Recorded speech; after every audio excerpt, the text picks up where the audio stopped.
Welcome back to Slothbox. This video is brought to you by the Excelsior Sporting Club. I'm Lyndon Dixon. Today I'm joined by IBO World Champion JJ Metcalf. JJ, how you getting on, mate? I'm good, mate. How are you? Yeah, not too bad. I just want to take it back a few fights.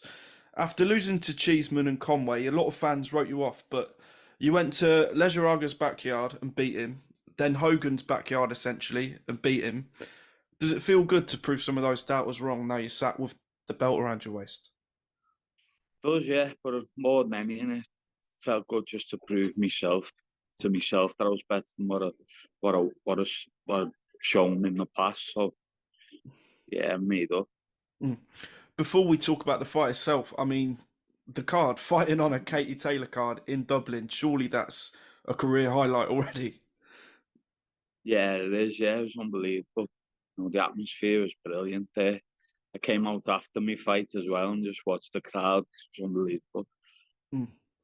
Going into the fight, a lot of people didn't know who to pick between yourselves and Hogan, especially.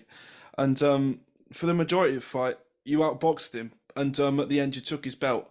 How did it feel to finally become world champion? Because it's been a long road, mate. Yeah, you know what? I felt it was unbelievable.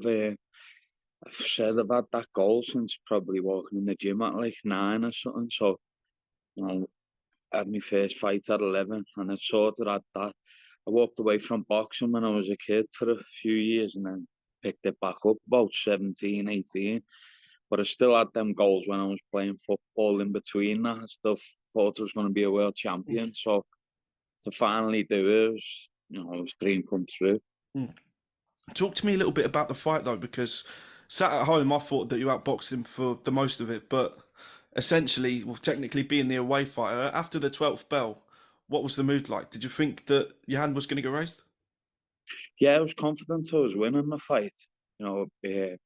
But Joseph said, you don't know it because you're away, sort of thing, how the judges are going to see it. So last three, he said, I want you to win these pretty big. So, I felt like I pulled away. If there was any like fault in the judges, I'd have thought I pulled it away the last couple of rounds anyway. But I think they only had me losing 3 rounds or something. So, Mm. yeah. The thing is, from my point of view, it looks like the world's at your feet at the minute. I mean, you're in cracking form, but what's next? What are you looking for next? Because it's only halfway through the year. Do you know what? I want to start, I'm 34, not that my age is anything because I feel like I'm in the best shape of my life. But I just want to start trying to earn a few quid out of it and like get the big names and big fights. So Mm. that's what I Well, want to do. yeah, talking about big names, I saw on Twitter, I think last week, you commented on an IFL tweet. It was an Eddie Hearn interview, and you said that if the Eubank fight don't get made, the Conor Benn fight is a fight you'd love next. Why? Why is that a fight that you'd love next? Is it because, like you say, it's just those big names that you're chasing now? That's it. Yeah. So I didn't even think about the Conor Ben first, and then I was in an interview and someone said it to me. Um, he mentioned Adrian Broner, Danny Garcia, and I just said, um, I think the Conor Ben one would be the biggest fight.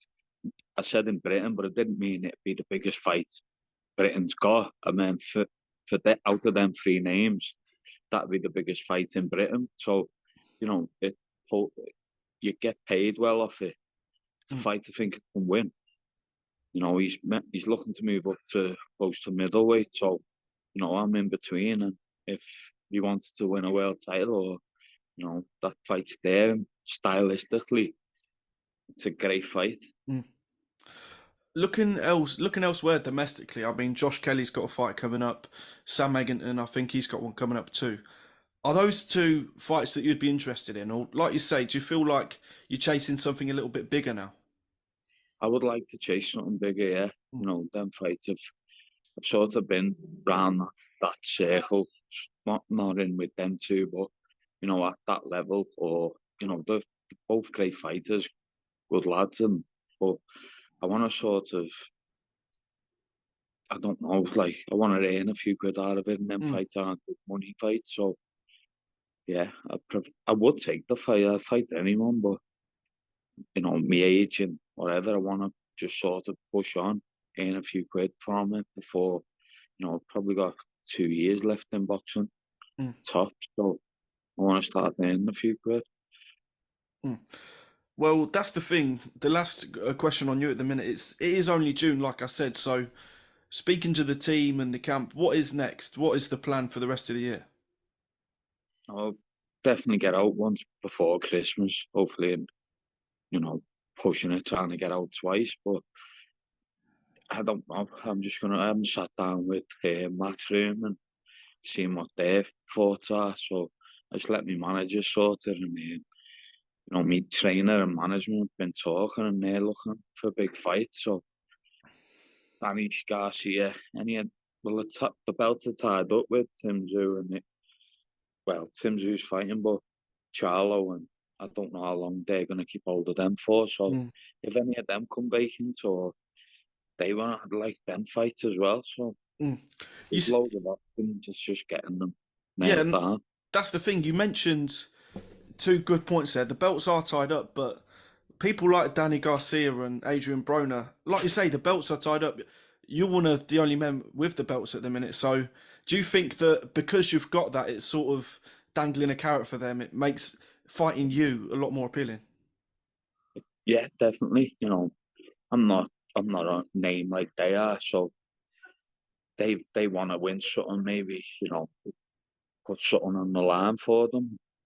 You know, I don't know. It's just for me, it's their big fights. They might be looking at me seeing big fights, but that belt there could entice them. Mm, They're only going to go and fight someone else around the similar ratings. I'm ranked number 3 with the WBA. I'm ranked in the top 10 with the WBC. So, there's that there as well. mm. Well, moving on from yourself a little bit, a massive fight that's been announced last week. Spence Crawford, we've finally got it. We're finally going to see it, and there's a rematch clause as well. Boxing fans are finally getting what they want, but how do you see that one going? What? It's a fight I really wanted to see happen for a while. Mm, I don't know whose fault it went, never happened earlier, but for me, I think Terence Crawford wins it.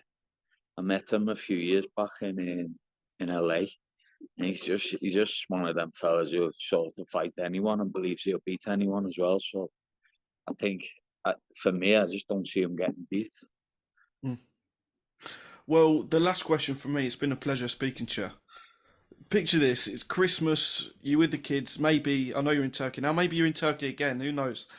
Where do you Yeah. see yourself come the end of the year? Fingers crossed, what have you done?